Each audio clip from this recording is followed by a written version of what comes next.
একটা বালখিল্যতার তো একটা সীমা থাকে, তাই না? আমরা যে আলোচনাগুলো করছি আমাদের তো ন্যূনতম জ্ঞানের দরকার নেই, কাণ্ড জ্ঞানটা আছে তো। কেন বিএনপি কি এনসিপির মামা? দাবি করতে পারেন আপনারা ক্ষমতায় যাবেন, রাষ্ট্র না, কি করে জানেন আমরা ক্ষমতায় যাব? নির্বাচন হোক। এনসিপি যখন দাবি করে যে একমাত্র তারাই অভ্যুত্থান ঘটিয়েছে এবং আমাদের সিনিয়র নেতাদের সঙ্গে তারা যে ভাষায় কথা বলে টকশোগুলো তো আমরাও দেখি যে তারাই নাকি করেছে, তো তাদের তো তাহলে এখন বাংলাদেশের মানুষ যদি আওয়ামী লীগকে রিফিউজ করে এবং রিফিউজালের প্রধান একটা পক্ষ তো এনসিপি নিজেকে দাবি করে, তাহলে তো তাদের মানে গণজোয়ারে গণভোটে ভেসে 300 আসনের মধ্যে 290টাই পাওয়ার কথা। পাওয়ার পরে তারা এজেন্ডা বাস্তবায়ন করুক। বিএনপি তো তাদের মামা না, খালুও না, তো বিএনপি কেন তাদের এজেন্ডা বাস্তবায়ন করবে? এই সরকারের বহুমুখিতা এত যে আমরা বুঝি না। আপনি একটা প্রশ্ন করেছিলেন এনসিপি তো মধ্যপন্থার কথা বলছে। আমি এনসিপির গঠনতন্ত্র তৈরি হয়েছে বলে জানি না, সম্ভবত তাদের এখনো কোনো গঠনতন্ত্র নাই।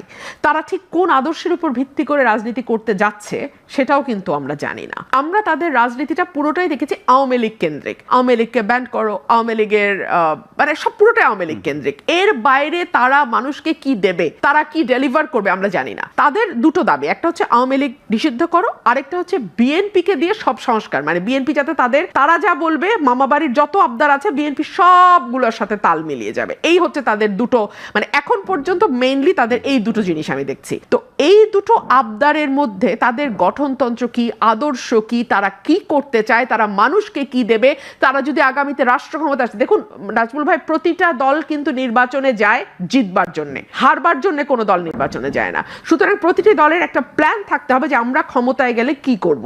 সেরকম কোনো কিছু ডেলিভার কিন্তু এখন পর্যন্ত আমরা এনসিপির কাছ থেকে পাই নাই। সুতরাং এনসিপি যতই নিজেকে মধ্যপন্থা বলুক বা যাই বলুক, আমি আসলে এটা আমি বুঝতে পারি না। তারা একটা কথা বলে যে আমূল সংস্কারের মাধ্যমে তারা নতুন রাষ্ট্র কাঠামো তৈরি করে আমূল সংস্কার, নতুন রাজনৈতিক বন্দোবস্ত। হ্যাঁ, সেটা তো নিশ্চয়ই তারা ক্ষমতায় আসতে হবে তো তাদেরকে।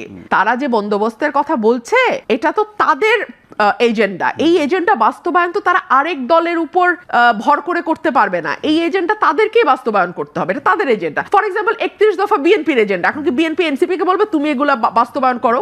নিশ্চয়ই। মানে একটা বালখিল্যতার তো একটা সীমা থাকে, তাই না? আমরা যে আলোচনাগুলো করছি আমাদের তো ন্যূনতম জ্ঞানের দরকার নেই, কাণ্ড জ্ঞানটা আছে তো। ব্যাপারটা যদি এইভাবে দেখি, এগুলো বিএনপির কাছে এনসিপির দাবি, যেহেতু বিএনপি ক্ষমতায় যাবে। বিএনপি কি এনসিপির মামা?